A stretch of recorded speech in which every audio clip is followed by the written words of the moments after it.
I'm a nobody, I'm an outsider. I have no connection.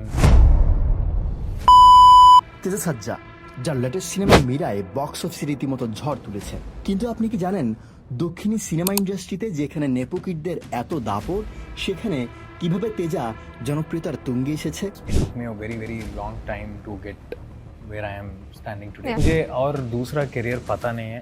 I don't want to glorify my struggle. Everybody will have their own struggle. এবং যে cinema তার জীবন বদলে দিয়েছিল, সেই cinema রিলিজের আগে তাকে কতটা কটূক্তি শুনতে হয়েছে, আজ তার গল্পই শোনাবো আপনাদের। 1995 সালের 23 আগস্ট ভারতের হায়দ্রাবাদের এক তেলেগু পরিবারে তেজার জন্ম। তিনি শিশুশিল্পী হিসেবে টলিউডে অভিনয়ে যাত্রা শুরু করেন, যেখানে 50টিরও বেশি সিনেমায় অভিনয় করেছেন, যার মধ্যে রয়েছে চিরঞ্জীবীর ইন্দ্রা, ভেঙ্কটেশের কালীসুন্দরমরা এবং প্রভাসের ছত্রপতি সিনেমা।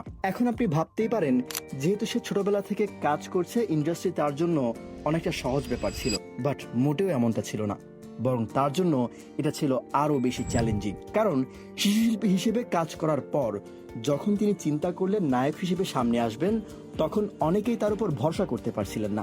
দর্শকরা যাকে শিশুশিল্পী হিসেবে দেখেছে, তাকে আবার নায়ক হিসেবে সবাই অ্যাকসেপ্ট করবে কিনা তা নিয়ে অনেকেই সন্দিহান ছিলেন। পরে অনেক স্ট্রাগলের পর 2019 সালে তিনি তেলেগু জনপ্রিয় অভিনেত্রী সামান্তার ওহ বেবি সিনেমায় অন্যতম পুরুষ প্রধান চরিত্রে অভিনয় করেন। এরপর একক নায়ক হিসেবে প্রথম অভিনয় করেন জম্বি রেড্ডি সিনেমায়। 4 কোটি রুপিতে তৈরি এই সিনেমার বক্স অফিস কালেকশন ছিল 6 কোটি রুপি। এখন আসি তেজার যে সিনেমা তার জীবনের মোড় ঘুরিয়েছে সেটি নিয়ে। হনুমান সিনেমা নিয়ে তিনি যে ঝুঁকি নিয়েছিলেন, তা তাকে নিয়ে যায় সফলতার অনন্য এক পর্যায়ে। যখন তারা ঘোষণা করেছিল যে তেলেগু সিনেমা হনুমান পুরো ভারত জুড়ে রিলিজ হবে, তখন কত প্রযোজক ও পরিচালকের কাছে তিনি হাসির পাত্র হয়েছেন তা বলার অপেক্ষাই রাখে না। অনেকে তো কটূক্তি করে এমনও বলেছিল যে, কে তুমি, এত ভাষা যে রিলিজ দিবা, তোমাকে তো কেউ চেনেই না। কিন্তু মজার ব্যাপার হলো, হনুমান মুক্তি পাওয়ার পর তাকে আর পেছন ফিরে তাকাতে হয়নি। পুরো ভারতে এর বক্স অফিস কালেকশন ছাড়িয়েছে 200 কোটি রুপি। এদিকে তেজার নতুন সিনেমা মীরাইও